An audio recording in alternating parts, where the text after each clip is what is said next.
بسم اللہ الرحمن الرحیم۔ شروع اللہ کے نام سے جو تمام جہانوں کا مالک اور پروردگار ہے اور عظیم الشان ہے۔ محترم ناظرین، السلام علیکم ورحمۃ اللہ وبرکاتہ۔ آج کا دل دہلا دینے والا واقعہ ہے ماں کا نافرمان۔ حضرت مالک بن دینار فرماتے ہیں، میں نے 60 حج کیے۔ ایک حج کے موقع پر میں نے بڑا رش دیکھا، لاکھوں کا اجتماع ہوا۔ میرے دل میں خیال آیا کہ اے اللہ، اتنے لوگ آئے ہیں، ان کا حج قبول ہوا کہ نہیں؟ فرماتے ہیں کہ میں سوچ رہا تھا، رات کو خواب میں نے کسی کہنے والے کو کہتے ہوئے سنا کہ سب کا قبول ہو گیا ہے، بلخ کا رہنے والا محمد بن ہارون بلخی ہے، اس کا حج قبول نہیں ہوا۔ فرماتے ہیں کہ شہروں کے علیحدہ علیحدہ خیمے لگتے تھے۔ اب بھی آپ حج کرنے جائیں تو پاکستانیوں کے علیحدہ رہائش ہوتی ہے، مصریوں کی علیحدہ، سارے ممالک کے الگ الگ جھنڈے لگے ہوتے ہیں ملکوں کے۔ میں نے سویرے اٹھ کر ڈھونڈنا شروع کر دیا، ڈھونڈتا ہوں کہ وہ بندہ ملے۔ کہتے ہیں جہاں بلخ شہر کے لوگ رہتے تھے وہاں چلا گیا۔ تو میں نے لوگوں سے پوچھا کہ تم میں محمد بن ہارون بلخی کون ہے؟ لوگ کہنے لگے وہ تو بڑا نیک آدمی ہے، پرہیزگار ہے، بڑے بھولے بھالے، بڑے اللہ والے ہیں۔ تو انہوں نے کہا اچھا کہاں ہے؟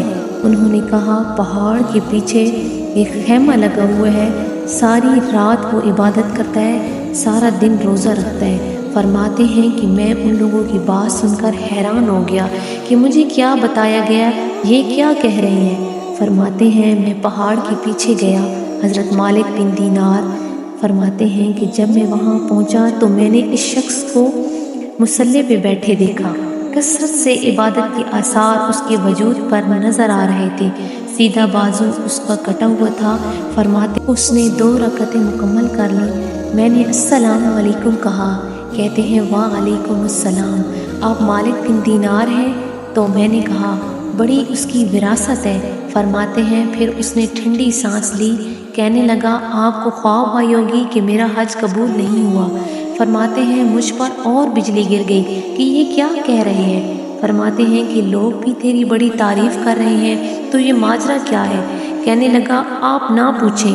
یہ کہہ کر اس نے رونا شروع کر دیا، کافی دیر تک روتا رہا۔ میں نے کہا تو بتا۔ کہنے لگے آپ نہ پوچھیں، آپ ناراض ہوں گے۔ تو کہنے لگا کہ حضور 24 سال ہو گئے مجھے حج کرتے ہوئے، یہ 24واں حج ہے میرا، اور ہر سال کوئی اللہ کا بندہ، کوئی اللہ کا ولی آ کر کہتا ہے کہ جا چلا جا، تیرا حج قبول نہیں ہوا۔ میں نے کہا تیری غلطی کیا ہے؟ کہنے لگا میں اپنی ماں کا نافرمان ہوں۔ میں نے کہا واقعہ کیا ہوا؟ کہنے لگا کہ اللہ نے مجھے دولت دی، مال دیا تو میں عیاش ہو گیا، پیسے آئے تو میں عیاش ہو گیا۔ رمضان کا مہینہ تھا، عصر کے بعد میری اماں افطاری کی تیاری کر رہی تھی۔ میں گیا، میں نے شراب دی ہوئی تھی۔ میں نے کہا اماں روٹی دے۔ اماں کہنے لگی شرم کر، روزہ رکھا نہیں، جنہوں نے رکھا ہے ان کا تو خیال کر۔ کہتے ہیں اماں کی بات کا مجھے غصہ لگا۔ اماں نے جب کہا کہ شرم کر تو میں نے ماں کو تھپڑ مار دیا اور میری ماں جلتی ہوئی تنور میں گری۔ لوگوں نے مجھے پکڑ کر اندر بند کر دیا۔ کمرے میں ساری رات میں شور سنتا رہا، پر نشے میں دھت رہا۔ سویرے آنکھ کھلی تو میری بیوی بیگ باندھ رہی تھی۔ میں نے کہا کہاں جا رہی ہو؟ کہنے لگی جو ماں کا نہیں بنا وہ میرا کیا بنے گا؟ میں نے کہا میری اماں کہاں ہے؟ وہ تو لوگوں نے رات کو دفن کر دی، جنازہ پڑھ دیا۔ تڑپ کر کہنے لگا مجھے کیوں نہیں بتایا؟ کہتے ہیں لوگ کہنے لگے تیری مرتی ہوئی ماں کہہ گئی تھی کہ میرا منہ نہ دیکھنے دینا، میرے جنازے کے قریب نہ آنے دینا۔ حضرت مالک بن دینار فرماتے ہیں کہ جب اس نے یہ بات سنائی تو میں نے بھی اس کے منہ پہ تھپڑ مارا۔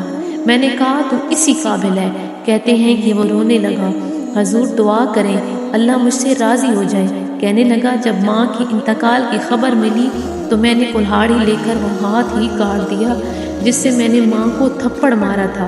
میں نے ساری جائیدادیں خیرات کر دی۔ 24 سال ہو گئے، ساری رات نماز پڑھتا ہوں، دن کو روزہ رکھتا ہوں، عبادتیں کرتا ہوں، حج کرتا ہوں، پر ہر سال کوئی آ کر کہتا ہے جا چلا جا، تیرا حج قبول نہیں ہوا۔ فرماتے ہیں کہ میں تھپڑ مار کے آ گیا۔ میں نے کہا جا، تو نے ماں کو ناراض کیا۔ حضرت مالک بن دینار کہتے ہیں جب میں رات کو سویا تو نبی کریم صلی اللہ علیہ وآلہ وسلم کا دیدار ہوا۔ خواب میں نبی کریم صلی اللہ علیہ وآلہ وسلم نے فرمایا، مالک تو اسے مایوس کیوں کر آیا ہے؟ اللہ تو بڑا مہربان ہے۔ کہا، حضور ماں کے نافرمان کو معافی کیسے ملے گی؟ امام مالک فرماتے ہیں کہ نبی کریم صلی اللہ علیہ وآلہ وسلم نے فرمایا، جا اسے جا کے بتا دے کہ قیامت میں تیری ماں کی وجہ سے ہی تجھے بخش دیا جائے گا۔ کہا، حضور اماں کی وجہ سے کس طرح؟ وہ فرمانے لگے، اس کی ماں قیامت میں اس کے خلاف مقدمہ دائر کرے گی، رب کریم کی عدالت میں اسے، اے اللہ میں نے 9 ماہ اپنے پیٹ میں رکھا، اسی نے مجھے قتل کیا۔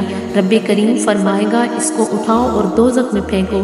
فرشتے جب محمد بن ہارون کو گھسیٹیں گے نا تو محمد بن ہارون ایک بار پلٹ کر دیکھے گا، دوسری دفعہ پھر دیکھے گا، تیسری دفعہ پھر پلٹ کے دیکھے گا، کہے گا، اماں یہ مجھے جلانے لے کے جا رہے ہیں۔ میرے حبیب فرمانے لگے کہ وہ جلنے والی ماں وہاں بھی بولے گی، اے اللہ میں نے اسے معاف کیا، تو بھی اسے معاف کر دے۔ اللہ تو معاف کر دے۔ ویسے تو یہ ہے ماں، یہ ماں کی محبت ہے۔ اللہ پاک سے دعا ہے کہ اللہ پاک ہم سب کو اپنے ماں باپ کی عزت کرنے، ان کی خدمت کرنے کی توفیق عطا فرمائے۔ جزاک اللہ خیرا کثیرا۔